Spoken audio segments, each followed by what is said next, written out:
Hey guys, how's it going? Phil Monteleone here, the Book Peddler.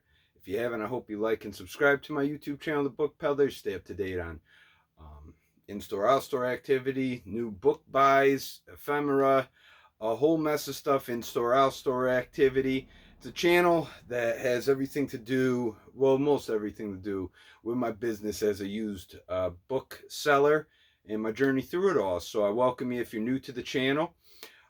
Basically, this is a part two. It's been a long time coming to those who've been waiting on this. And I'm bringing you up to my peddler's lair here, so I'm a little more comfortable up here. And I want to sit in a comfortable couch because this is going to be a lengthy video. Um, and I prolonged it long enough, I think. It's been like 6 months since I did the video on conspiratorial book buying, selling. And in the first video, it was purely like from a monetary perspective. The trends I've seen of some of certain specific material rising up in value. And this one is going to be basically on my recommendations if you're getting started in this field of study. And if it interests you, some books that I would recommend you start with. And I'll be jabbering along on the way. You know, I don't have a script or anything. This is all kind of free flowing. Yeah, I've had previous thought as to what I was going to say, and it's funny because you always leave something out or wish you had said something maybe a little bit differently. But I'm going to try to be as measured as possible and to do a decent presentation for you guys. It's pretty much off the cuff here. Now, there were certain things in the last video I'll briefly address that I kind of screwed up on a little bit. Like Steven Crowder was not completely deplatformed. Might have been kicked off for a period of time and demonetized, but it's happening all over. Many content creators, it's happening to them, and some of them, it's their main source of income is through this kind of thing. So it's a real shame, and we've definitely come a long way, or gone down the wrong way lately, if you ask me. And it's an unfortunate thing. But also things like the book Eco Science, like by John P. Holdren. I want to make note that the whole book wasn't on, a plan to depopulate the planet, basically. But that philosophy and everything from Paul Ehrlich definitely resonates in there. And in the later chapters that I had tabbed out is where that topic specifically is covered on ways to sterilize the population, forced abortions, whole number of things. Pretty dark stuff, if you ask me. So anyhow, those are a couple corrections I can remember off the top, and I would like to get started with this. I got my coffee here. I might take a mid-break, but you know what? Kick back, relax. If you have any comments, questions, put them in the where you do it down below there. And what I'm also going to do is in the description, I'm going to link up really great interviews and different videos that kind of piggyback off of some of this material that I'm showing you. That might be a great place to start as well. But for me, there's nothing like having that book right in your hand and you reading it and it sinks in your mind, and you can pull from it anytime you want. But I will try to find specific particular videos that do pertain to some of this subject matter, and it's a vast array. Now, before I get started, let me get my coffee here. Hold up. Okay, before I get started, one of the number one books I would recommend you starting with is this one right here, The Unseen Hand by Ralph Epperson. Epperson was a professor in Arizona, and he has done an excellent job. I believe this was published in '84, of pulling together the conspiratorial viewpoint of history, basically. And I recommend you start with this book. I'll read you the back quick. It is the contention of the author that the major events of the past, the wars, the depressions, and the revolutions have been planned years in advance by an international conspiracy. This view is called the conspiratorial view of history, and is definitely not the view held by the majority of historians today. The more traditional view is called the accidental view of history, and it holds that no one really knows why events just happen. Why events happen, they just do. It is the hope of the author that those who read this book will discover that the conspiratorial view of history is the one best supported by the evidence. Now, I've talked to Mr. Epperson personally on the phone multiple times. He's 84 years old. He still lives in Arizona, and he's a wonderful guy and still sharp as a tack. He just flows with information, and he knows how to research. There's great it's all heavily referenced. And the one thing that I like about this book a lot, and this is a sales pitch, by the way, as well. I'll tell you about that in a moment. What I really enjoy about this book is that it's not overly saturated. The chapters are simple enough. You can make your way through them. They range with all sorts of different content, like secret societies, money, gold, economic ones, the Russian Revolution, the American Revolution, the Rothschilds family, the Monroe Doctrine, population control, Trilateral Commission, you name aid and trade, treason, science versus reason, world government, peace, humanism. Excuse me, a whole mess of information is here. Now, this was published in 84, I believe. Let me double check for you here. 85. The one thing that I would say, this is the 30th printing, believe it or not. So the one thing that I would say about this book is that, yes, it's dated, but the information is still very relevant, and you can basically add to it as the years have gone by.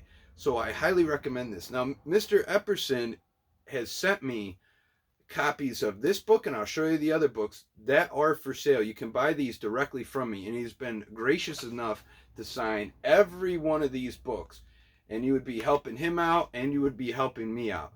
So what I will do is link my PayPal account in the description below, and what you're going to do is you're going to, if you'd like the book, send me the $20. I'll ship, and this does not include shipping. Shipping's going to be to something, whatever that's going to look like. I'll put it in the description below.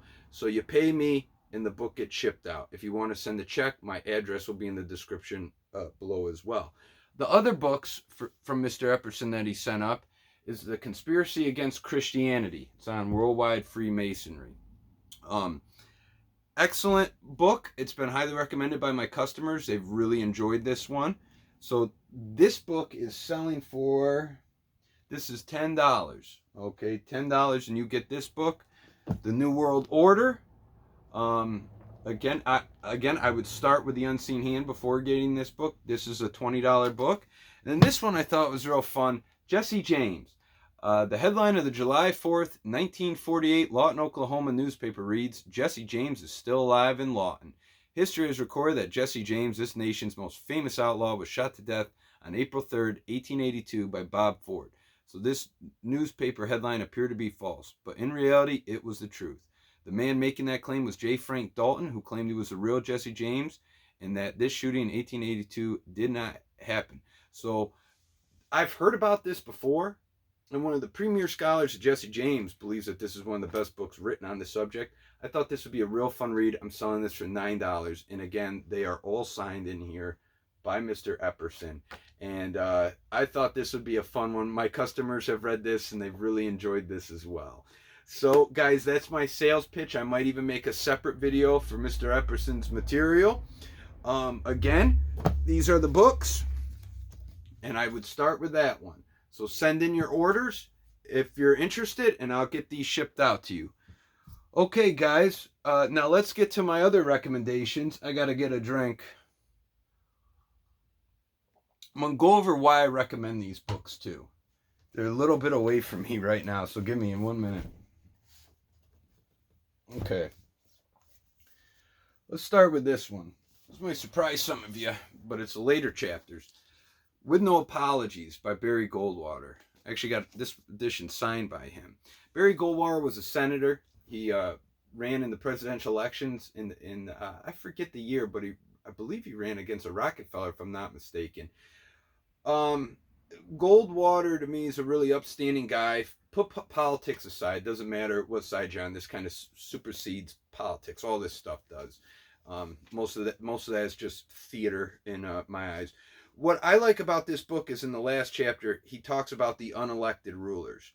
Now this is a guy that's on the inside, and he's observing behavior and policies coming through that he believes are going to heavily damage this country. And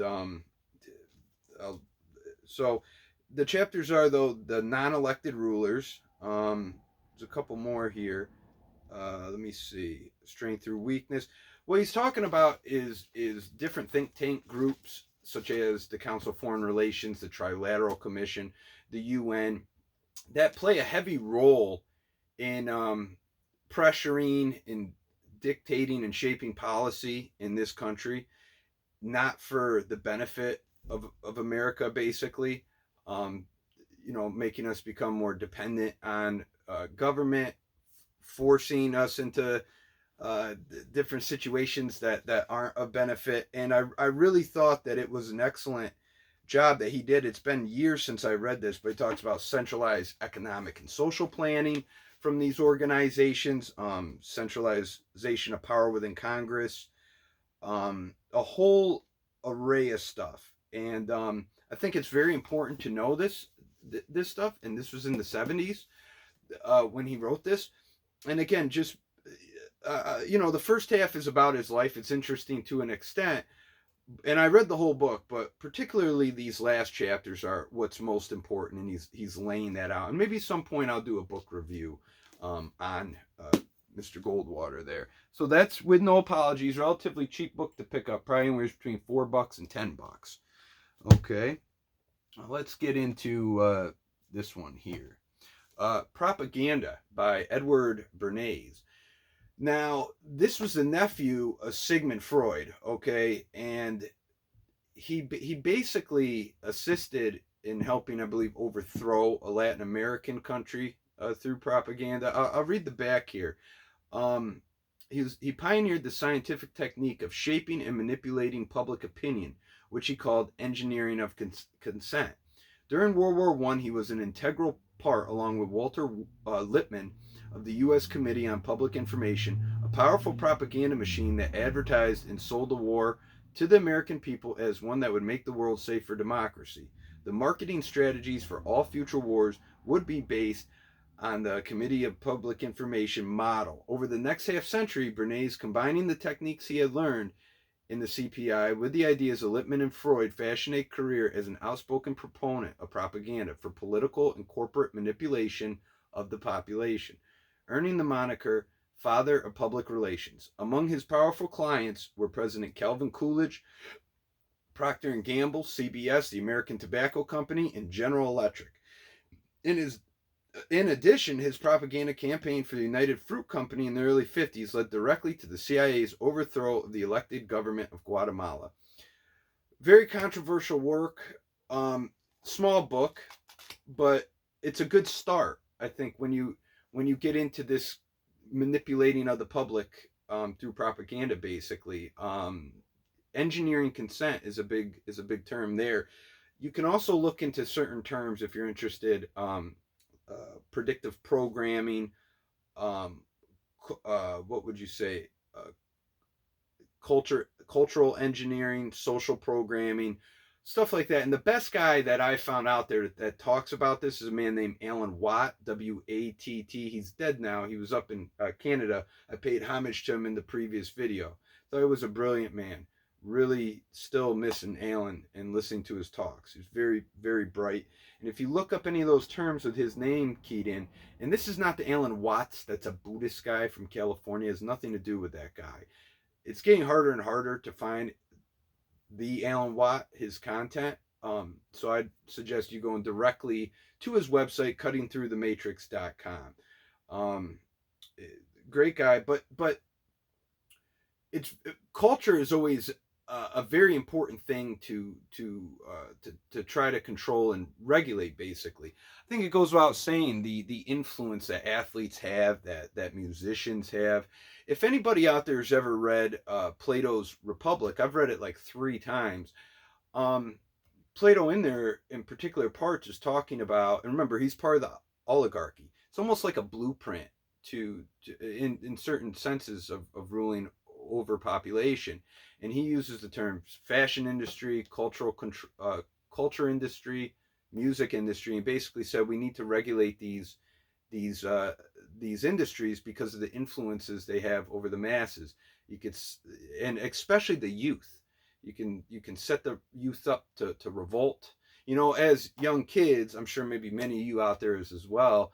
You're just kind of naturally rebellious. If you're told not to do something, don't touch the pie, it's hot. You got to touch it to see if it's hot, right?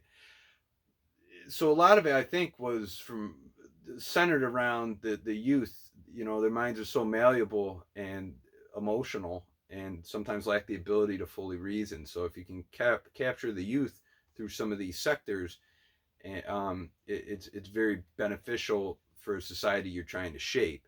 Guys like Edward Bernays, to me, are kind of preying on the mind of the public, not just the youth, but adults as well. I believe with the cigarette company, if I'm not mistaken, you know, it wasn't proper for women to smoke, and they kind of made it cool, like, oh, you're naughty if you're gonna smoke, and don't, you know, like breaking a stereotype or whatever. It's very interesting. I heard someone talk on that subject, that particular subject.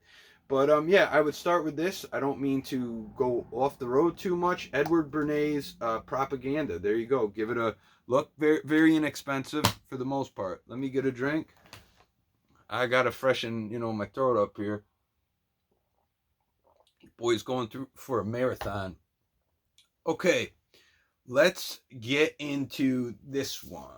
I really enjoyed this, and it's one of the first books that actually got me questioning a lot of things. It was called Dumbing Us Down by John Taylor Gatto, and this is another one of his books, The Underground History of American Education. I read this book when I got out of high school. I think it was my first year of college.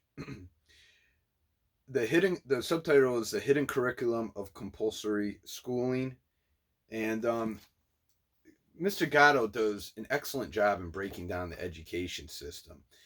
I always had, and still do have, massive issue with the education system. And maybe some of you do as well. Maybe some of you don't. I don't know, but I don't think it's a very efficient way to learn personally. Now, this guy was an award-winning teacher for 30 years in New York City public schooling. And basically what he gets into is that the education system is teaching you how to conform to society, the social order, the economic order. You're not really learning essential skills in most cases. If anything, to get by, you're a good parrot. It's like a repeat after me, right? And you get that A. It kind of stifles creativity, individualism. There's a lot of groupthink. And in these books, he also gets into who was financing the education system, like the Rockefellers, you know, all the major bigwigs of the day. Now, it wasn't for you to become an entrepreneur or to think for yourself. It was basically to be another cog in the machine, from my take on it.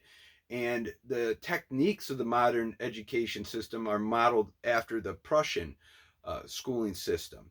And right now, we currently have an integration, and have been having an integration of more of a socialized education system. And I think that's pretty obvious to anybody that kind of gets into this material. I don't believe personally it's beneficial for children whatsoever. Some of the techniques that they've used in terms of when it comes to compliance or this, that, and the other are Pavlovian techniques. B.F. Skinner was a big player in it. Maybe Lord Alfred Whitehead, I believe, might have been one of them as well. I could be mistaken on that. John Dewey. You look into these guys' philosophies and what they were doing, and it's setting you up to basically conform and repeat after me. Again, I don't think it's healthy whatsoever. And this book really opened my eyes to the deficiencies in that system. Very cheap book, and I have a very interesting story about Mr. Gatto. I'm still not allowed to share it because I promised somebody who's close to me I cannot, but at some point I will put out something on this man specifically, and I think you all will enjoy that.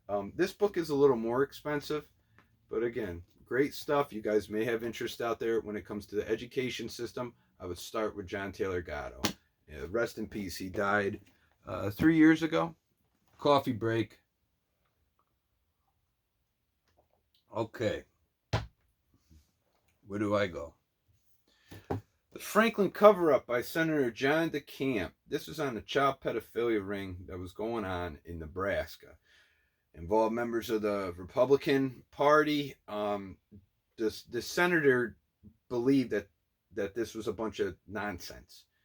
He was investigating it to prove it false. What happened? This book happened. It was not false at all. Very disturbing. Paul Bonacci was one of the victims. I believe there was court case on this. I do believe people went to jail. Be careful with this kind of stuff. It's very dark. It can become obsessive, a lot of this stuff. I'll put a general thing in a minute, but there's talks with the senator talking about this case and other cases. There's also an FBI agent named Ted Gunderson. Maybe I'll try to find one of his interviews and what he's researched and found out. This is very rampant. It's widespread. 1 million children, I believe, go missing every year in this country alone. There's international rings. You can look into the Dutroux affairs, aka the Pink Ballet affairs. Dutroux was a fall guy. There's court documents like crazy out there. It is getting tougher to find this kind of information, to be quite honest with you, because I think it's going down the black hole. I would advise approach with caution with some of this stuff. It is disturbing. And one of the things that I always had trouble with, just a personal thing here, when I first started researching information like this, was if you're not familiar with it, it can really throw you for a loop, and you want to tell everybody. Why? Because you care about people. You care about the people you love. You understand that there's material here that I'm showing you that you recognize as a threat to everything that you hold dear to you. The issue is that, for myself anyways, my presentation was always pretty extreme. And I used to get into it with people, whether that was family or friends. It was coming from a place of love, but it was literally shaking people's foundations of where they used to stand firmly on. And it was almost like the way I've compared it to is trying to convert somebody to a religion if they're not familiar with this. Now, nobody likes to be converted to a religion, right? And so you don't want nothing to do with it. You can shut them down, literally. And also, if you're just firing information at them, you can overwhelm the senses, basically. And you lost them. If someone's asking questions, if they're interested in having a dialogue, that's when you know someone might be interested in this. I don't beat people over the head. People that come in my shop or whatever, I don't talk with them about this stuff generally. There's a core of people that like talking about this kind of different stuff, because it interests them and they want information. Me, I've always been a curious person. I've always wanted to know how things work. I've always felt like there was more to things than what meets the eye, and in many cases there are. The one thing I had to learn how to do a little bit, if you're new to this, is learn how to separate yourself to live a little bit more healthier, we'll say. You read it, you process it, and put it to the side and continue to do your work. People say, well, what can you do about things like this? Well, because you can feel helpless, basically. And a lot of people there, they feel helpless, like they can't do anything, so they don't want to know about it. What I say is you live accordingly to what you know, whatever that means to you, whether that's becoming more independent off of the government system, not being as dependent on government, creating things for yourself, basically, maybe joining your local town board. You might have a little more influence, discussing it among people that want to know, sharing information and having conversations, because these conversations are important to have, and more they try to stifle them, and you're not getting it anymore in the education system. I think that's very clear. You don't even have the ability in many cases to even inquire about a subject anymore, and that's very disturbing. That's not how this should be. So anyhow, the Franklin cover-up, maybe you could start here if you are interested, if you've seen this stuff in the news with Epstein or the Washington Madam. I mean, you name it. This might be a good start for you guys. Okay, on to the next. This is more of a general history right here. The Brotherhood of Darkness by Dr. Stan Monteith. I used to listen to this guy a bit. Mr. Monteith has been studying the movement to create a world government for almost 40 years. During his 35-year career as an orthopedic surgeon, he traveled to Europe, lived in South Africa, and researched the records of the men and the organizations that are working to bring our nation under the control of a corporate elite, surrender our national sovereignty, and enslave the people of the world. Monteith is a really sharp guy. This book is really easy to read, and his main focus is on the Anglo-American establishment. Lord Alfred Milner, Cecil Rhodes, real big heavy hitters when it comes to this field. He pulls a lot from Carroll Quigley's work that I showed you in the previous video, Tragedy and Hope and the Anglo-American Establishment. Very good to read. It's a quick read. It's packed with a lot of information. Similar in certain regards to Epperson's book, with the exception that he really goes into the Anglo-American establishment very heavily. I remember there was Cecil Rhodes' last will and testament in here, where Rhodes left his wealth in order to help establish a world government. It's very interesting stuff. I suggest that this is another one in tandem with Epperson's book that you may want to read, and again, not very expensive either. So Dr. Stan Monteith, Brotherhood of Darkness. Hope you all are enjoying this video. If you stayed with me this long, hit that like button. I'd appreciate it. You help me out. And let me get a drink here, guys. I can't even see how many minutes I'm into this. And actually, I'm going to fill up my coffee cup, so give me a minute. I'll be right back with you. I'm going to hit pause here. Whoop. All right, I'm back. All right, let's continue on. Let's roll forward, people. Let's start with this. The Creature from Jekyll Island by G. Edward Griffin. I love G. Edward Griffin. I'm going to link up some interviews he's done in the description below. Excellent researcher, legend in the field, okay? This is on the Federal Reserve System, okay? Where does money come from? Where does it go? Who makes it? The money magicians' secrets are unveiled. Here's a close look at their mirrors and smoke machines, the pulleys, cogs, and wheels that create the grand illusion called money. A boring subject? Just wait. You'll be hooked in 5 minutes. Reads like a detective story, which it really is, but it's all true. This book is about the most blatant scam of history. It's all here. The cause of wars, boom-bust cycles, inflation, depression, prosperity. Your worldview definitely will change. This may be the important book on world affairs you'll ever read. Big book, great book. Covers a vast amount of topics, from the creation of the Federal Reserve and its influence and its involvement in all so many different areas of life, you know, wars, you name it. Griffin is excellent, and I also have another book here by him, The Fearful Master. It's a second look on the United Nations. Another excellent book, getting into the history of the United Nations, how it was created, its purpose, who makes up the boards of the United Nations, and its influence on this country and in the world. Griffin is an amazing guy. He interviewed a man named Yuri Bezmenov, which I'll link up. He was a Soviet defector. I think more people are actually starting to find that interview, and it is extremely amazing. Yuri's mission was to destabilize the West, their culture, and it was an amazing interview by him of how it works and how they basically the formula how to do it as well. But these I would start with, again, not very expensive books and very eye-opening. Griffin is great. Highly recommend him. If I have anything else to say about him, I do actually right now. He interviewed a man named Norman Dodd. Now, Norman Dodd, this is a book called Foundations by Renee Wormser.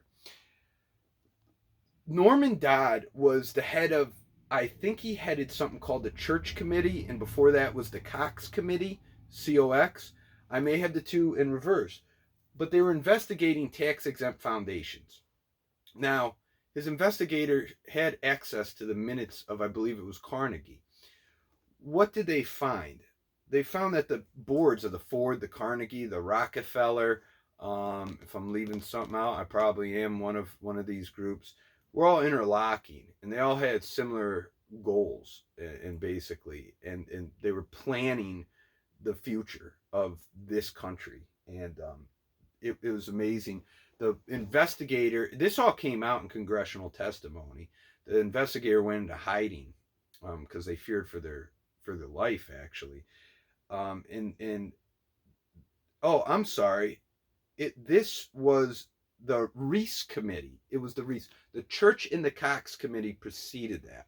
Okay, it was the Reese Committee. And let me read you the back of this. This is a searching analysis of some of America's most powerful tax-exempt foundations, their actions as opposed to their stated purposes, the interlocking groups of men who run them, their influence on the country at large. The author, as counsel to the Reese Committee, which investigated foundations for the last Republican Congress, gained a unique insight into the inner workings of the various Rockefeller, Carnegie, and Ford-created giants. He also witnessed the intense and powerful opposition to any investigation of these multi-billion-dollar public trusts. The Reese investigation was virtually hamstrung from the start to its early demise, which was aided and abetted by leading newspapers of the country. It is difficult for the public to understand, writes Mr. Wormser, that some of the great foundations which have done so much for us in some fields have acted tragically against the public interest in others. But the facts are there for the unprejudiced to recognize. The power of the individual foundation giant is enormous. When there is like-mindedness among a group of these giants, which apparently is due to the existence of a closely knit group of professional administrators in the social science field, the power is magnified hugely. When such foundations do good, they justify the tax-exempt status which the people grant them. When they do harm, it can be immense harm. There is virtually no counterforce to oppose them. It's an incredible story. I'm going to link up Mr. Dodd's interview, or G. Edward Griffin's interview with Norman Dodd. And it's well worth a watch. Again, something pretty disturbing that I wasn't familiar with till about 5 years back. And, you know, some of these foundations, again, it's like basically serving you cheap food, but the food's poison. Okay? They're showing you what they're doing with one hand, but you don't know what the left hand's doing, or however you say it. Incredible. This is a good book. I recommend it. Again, not overly expensive. And another one here is called The Cultural Cold War by Francis Stoner Saunders. This is the, I believe it's subtitled, it's about the CIA basically and the influence of culture. I mean, a lot of white papers on this, their influence in the arts, across the board, music, you name it. Again, culture is something, cultural revolutions are extremely powerful. In most revolutions, not even a bullet has been fired.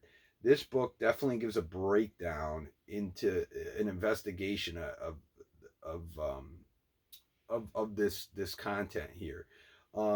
It's incredible stuff. I believe I would highly recommend it to get a start with it. Yeah, I guess that's all I really have to say about that one. So let's see what else. Okay. Confessions of an Economic Hitman by John Perkins. I do not like John Perkins at all. And I'm going to tell you why. His job as an economic hitman, I'll read it here. Highly paid professionals who cheat countries around the globe out of trillions of dollars. Their tools include fraudulent financial reports, rigged elections, payoffs, extortion, sex, and murder. They play a game as old as empire, but one that has taken on terrifying dimensions during this time of globalization. He was an international economic hitman. He convinced developing countries to accept enormous loans and to funnel that money to U.S. corporations. The American government and international aid agencies then requested their pound of flesh, including access to natural resources, military cooperation, and political support. This guy would go into countries and make them a deal they couldn't refuse, basically. Leaders of Latin American countries, Chile, all over the place. The CIA has been involved with overthrowing countries. I personally know a man, I'll hold it right there. If they did not play ball, they would send in the jackals, is what they were called. And if you don't play ball, you end up neutralized, basically. Okay? Perkins, to me, is kind of a psychopath. In order to do this job, you kind of have to be. I would think. Now he's a big greenie in the green movement. He believes in big government, all this other kind of stuff. And I'm not a I'm not a fan of Perkins, but this book is eye opening as to how these things work. And I do know somebody personally who's basically a spook, okay, and that was one of his jobs, is to neutralize people. He was all over the world, Cambodia. He's been in Russia. He's been in Africa, all over. He's a fascinating individual, and actually, I believe he's going to allow me to interview him at some point. I'm not sure how we're going to do this, but again, he's very interesting. He was actually on the cover of Time magazine, believe it or not. Wasn't supposed to be. Let me get a drink of coffee. But cheap book might be a good start for you guys. Okay, are you hanging with me? Are you enjoying this stuff? If you're not, you can piss off. I don't really care. All right. Let's get into these books. Political Ponerology and Without Conscience. This one is by Andrew Lobachevsky. This one is by Dr. Robert Hare, who's a psychologist and studied this in the prison systems for like 25 years. Psychopaths, basically. Political Ponerology is a study of evil. This book was heavily suppressed.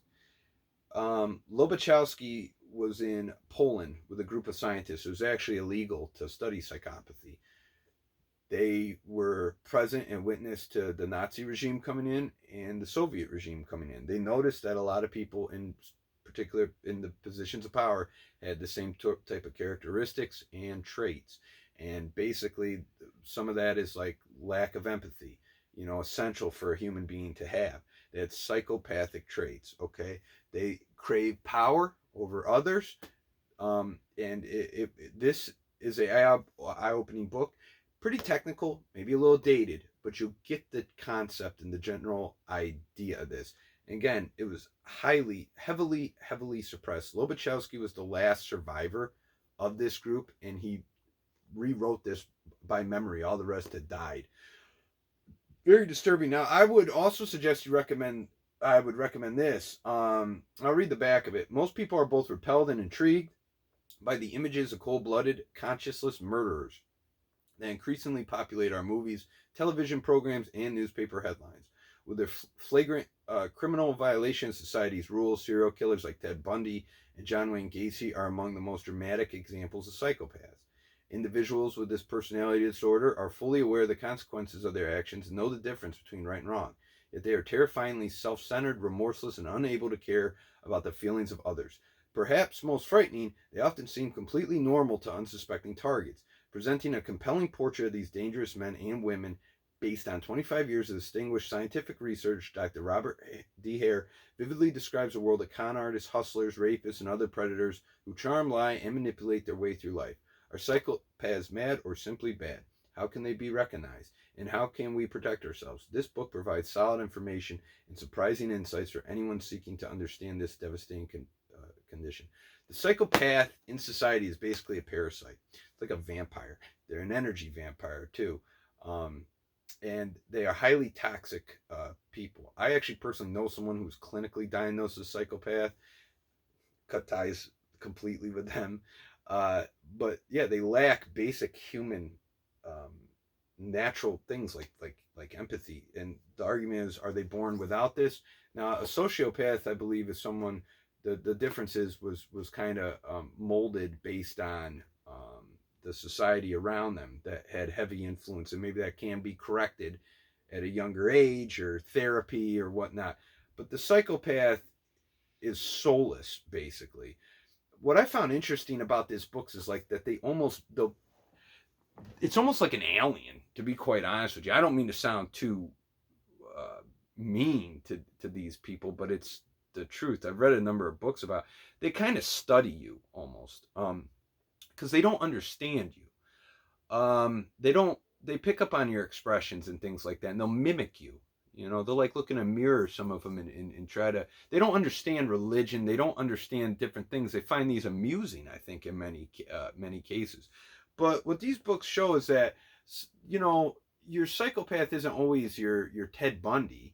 or your Hannibal Lecter, basically.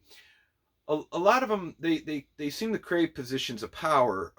It could be your pastor, priest. It could be a psychologist. It could be anybody that they like to gravitate towards positions of power. And what this book was showing was a lot of people in government positions of influence. They go towards they crave that, basically. They also said that they can like recognize each other in a crowd. Very interesting. This guy did the first, it's called the Psychopath Checklist. Okay, it's very interesting. Obviously it's not like I wouldn't be diagnosing people that there's spectrum a little bit, but it's extremely interesting stuff, and I found a lot of this to actually assist in my understanding as to sometimes how societies go so awry. I mean, I've read all the not all of, but tons of books, like Cicero, Tacitus, the Roman Empire. I've read all sorts of different material about empires basically degenerating. And one thing that was interesting about this book in their study, when they were studying these people and they were professors, was how the psychopaths' thoughts and actions started permeating into the classroom, actually. And students started picking up that attitude and behavior, narcissism. It was not nihilistic, hedonistic behaviors, degenerate behaviors, basically. I mean, I remember reading about how, like, Nero of the Roman Empire, he would dress up in a wool's clothing and rip people's throats out. I think he was, doing it with his mother. Caligula married his horse. All sorts of crazy ass stuff going on here. Look at the Aztec Empire. I mean, all of this, the priest class in these that have positions of power, they feed off of you. The whole system is almost parasitical. I believe it's like a vampiric system. I mean, think about it. Your tax dollars, what do they go to? They drain the energy from you. It's almost a psychopathic system that we're living in a lot of regards. They keep taking your energy from you like a freaking vampire. And it's very interesting and completely remorseless, never held accountable. It's amazing, like this thing with Cuomo. Now, do I need to be an expert to know you don't put sick people in old person's hospitals? Do you need to be an expert to know you probably shouldn't do that? Do I need to be a military expert to know you don't just pull out of a country and think it's going to all go hunky-dory? I mean, I'm not making claims here, but I'm just saying, I remember when Gaddafi, Gaddafi in Libya there, they had in many regards, a very pro-Western stance. Women didn't have to look like ninjas over there. They wanted a gold-back system. Gaddafi wanted the oil to stay in Libya. He wanted to do his thing. He wanted to play ball, basically. And what happened? I don't know if you know this, but he was raped with a metal pipe. And, I saw Hillary Clinton cackling about this. Like there was something funny about this. We saw he died. There's something wrong with your head? I mean, it's a human being here. He might have not have been perfect, but he wasn't an evil man by any means from what I've read on the guy. Women could go to colleges. It was an advancing in economic ways and social ways, benefiting his people, basically. What happens? Well, we know what happens. And just, I mean, it's disturbing. This system is something else. I'll tell you that. I studied early colonialism. I studied the Constitution, the constitutional republic form of government that we're supposed to be set up with, that we haven't had in quite a while. And I'm sorry, but I'm not sorry. I'll call it what it is. It seems like a very abusive system.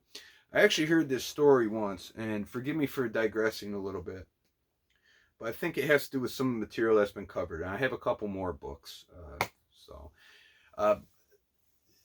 What it was they found this child who was abused, basically, right?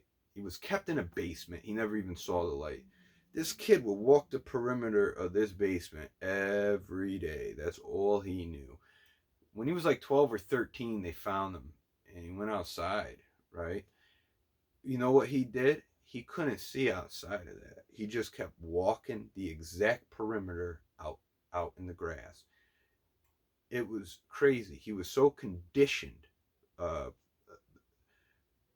by his environment. It's all he knew. He could not get out of that box. A lot of this stuff, if you're interested, will start breaking you out of whatever box you've put yourself in. Hopefully, be critical about this material, question it, okay? But there's reference work.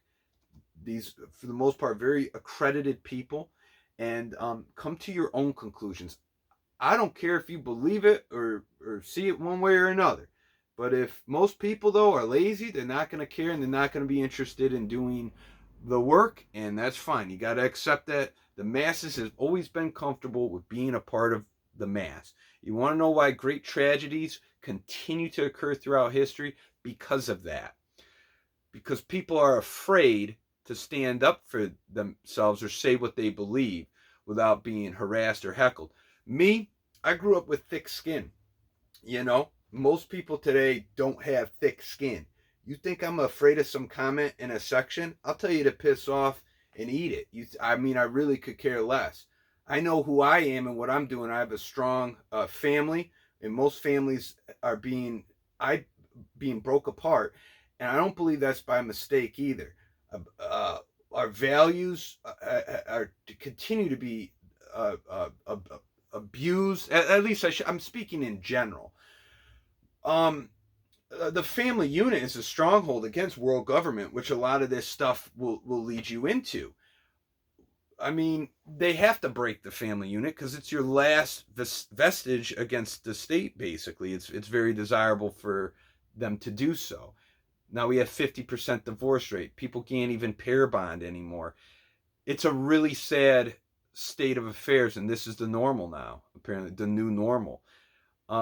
It's horrendous. Our value systems in terms of Christian principles, it's have completely been corrupted. We've been demoralized.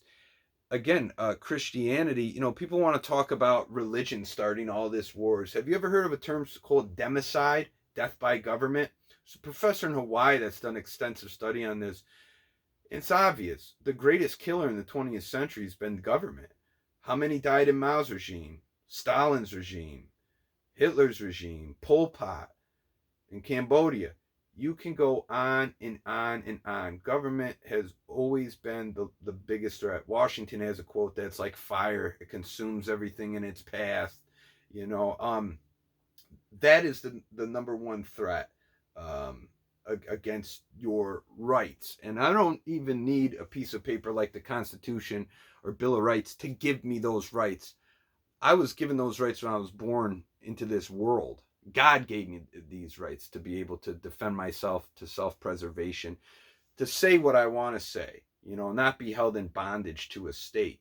The system that is entering its way into this world now is a Soviet system. And I've read enough about the factors of Soviet systems and what that looks like, and I don't want to see that coming here. And I don't want to see your progeny live in a system like that will destroy you and take your soul with you. So I don't mean to rant, but I want to say that. I just wanted to say my piece, and I think that should be resisted at all terms. So I respect. If you want to do that, then go to one of those countries, but I'm not interested. Okay, ran over. Controlling the human mind. The Technologies of Political Control or Tools for Peak Performance by Dr. Nick Bajik. Bajik is awesome. I tabbed the heck out of this book. This is filled with patented technology that existed in the 50s, the 40s. It's really fascinating stuff. Like there's some in here, I remember, some of this technology has to do with like energy fields and waves. They can replicate your brain waves. They can literally put thoughts into your brain. This is all verifiable information, by the way. I say start here. If you're interested in different advanced technologies and whatnot.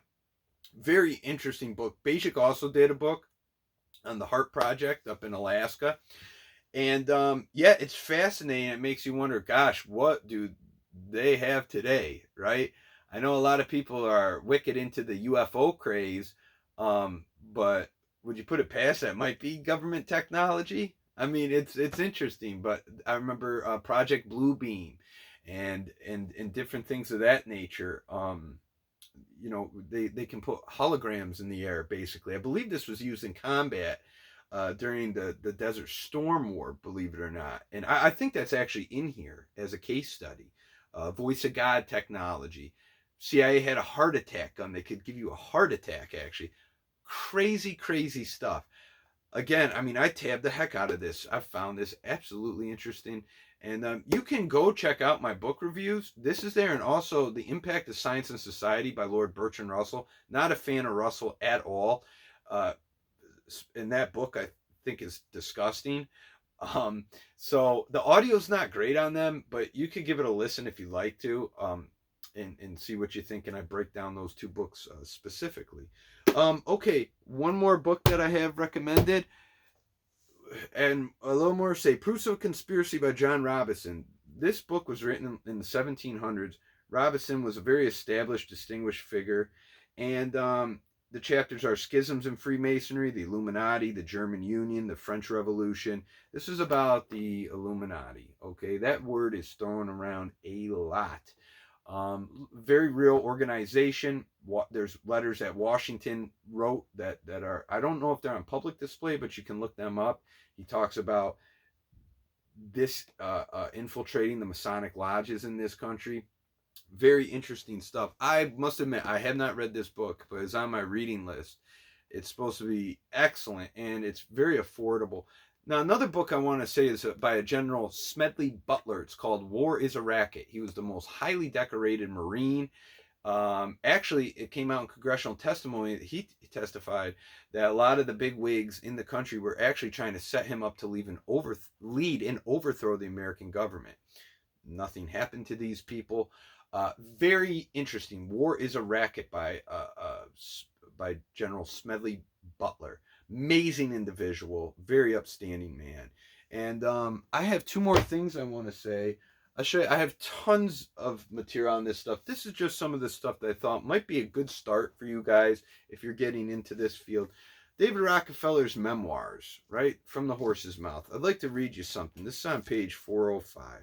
And when you start reading these books and you get into the reference material in them, and you go to the primary sources of where some of these guys are getting the information, many books like this, okay? But when it's coming directly from the horse's mouth, it's kind of hard to argue with. And let's read this. This is by Rockefeller, Dave Rockefeller. Some even believe we are part of a secret cabal working against the best interests of the United States, characterizing my family and me as internationalists, and of conspiring with others around the world to build a more integrated global political and economic structure. One world, if you will. If that's the charge, I stand guilty, and I am proud of it. You go, one world government. Ask yourself, how does a world government benefit you? What do they say how it's going to benefit you? Is it better than a free market system, which we haven't had probably since 1913, since the Federal Reserve was created? But again, you could be critical. I'm critical. Are there benefits to sustainability greening movement? Or is that going to lower our standard of living? You can go on and on. Be critical. Use your own mind and think about these things. That'd be my recommendation to you. Now, I want to leave you with one thing that I found interesting. It's the Allegory of Plato's Cave. Let me get a cup of coffee. I don't know if you guys are familiar with Plato's Cave, but I'm going to paraphrase it quite heavily. And what I learned from it, and I found it, very, very interesting. So basically what you have is, if you can picture this, it's a cave. And there are slaves chained to the floor, and they're staring at the cave wall. There's a priest class behind them, and a fire in the background. they're making shadow puppets on the cave. The priest class is, okay? These slaves that are chained to the floor, their whole reality through their whole lives had been what's been dictated by the priest class on the cave wall. That's what they believe is the truth. You know, everything they're being fed. Now, one of the slaves that are chained turns around. They look behind him and they see this going on, and he unshackles himself and he walks out of the cave. He walks out of the cave and he sees the sun, he sees the light, he's seeing truth, right? Well, this guy, he runs back into the cave to go tell his fellow slaves, look out here, look at this. This is real, not this. Forget about this. Come with me. Well, they tried to kill this guy who was coming to bring them a truth, right? So taught me a couple different lessons. The truth is always crucified, and don't be surprised when people act like that towards you if you get into this stuff. In most cases, it might be a good idea to learn how to live in your own head, to be quite honest with you. What I also want to say was that even though this guy came out of that cave and was seeing the truth and the light and everything, the only thing that he could base that reality on was the one that he was previously given by the priest class, okay, by the doctors, by the economists, by, you know, all this. So even his truth was even a bit off, you know, not exactly correct. How do I compare it in modern day? Well, the TV, that wall is the TV, and you're being programmed by it. It doesn't just have to be the TV, obviously. It could be your teacher, your politician, your musician, whoever, giving you thoughts. Think for yourself. Why do you hold certain beliefs or thoughts? Where'd you get them from? Are they really your own thought? I will say, I believe I said it in the original video, Mao, he was not scared of bullets and guns. He was scared of original ideas that could permeate through a society and overthrow a government overnight or system. That's the greatest threat. People that hold power want to maintain power. A lot of these books are going to get general, not all of them, but they're going to give you breakdowns to experiences and inner workings and things of that nature, and references to go find out for yourself about these things. You don't take my word for it or the next guys, but I found these people to be pretty genuine, upfront characters, and their track record proves it. And I just love that analogy of Plato's cave. I think it's very relevant. And a lot of things of how we come to our ideas are given to us, whether it's through, you know, maybe movies or TV programs. We learn to kind of accept these things throughout time. That's called predictive program. You put the idea out there and let it metastasize, basically, and the general public will stop adopting these ideals for themselves. It's a very interesting field of study. I highly recommend it. Guys, I probably could talk forever on this stuff, and I'm pretty tired. I really hope that you enjoyed this video. And again, if you want to buy Mr. Epperson's book, contact me directly, PayPal me, and in the PayPal, write what book you want, or in the check that you send, you know, write what book you want. Let me know your address, please, and I will get the book for you. This has been a very lengthy video. If you stuck with me this whole time, again, I'm just free-flowing and riffing off the top of my head. But I really hope you enjoyed this, guys. And I'm not going to promise any part 3s to this. I've been getting messages and all sorts of things from people. My buddies have been harassing me to do this video. And so here it is. If you spent this long with me, I appreciate your time. I thank you very much. And until next time, guys, I'll see you later.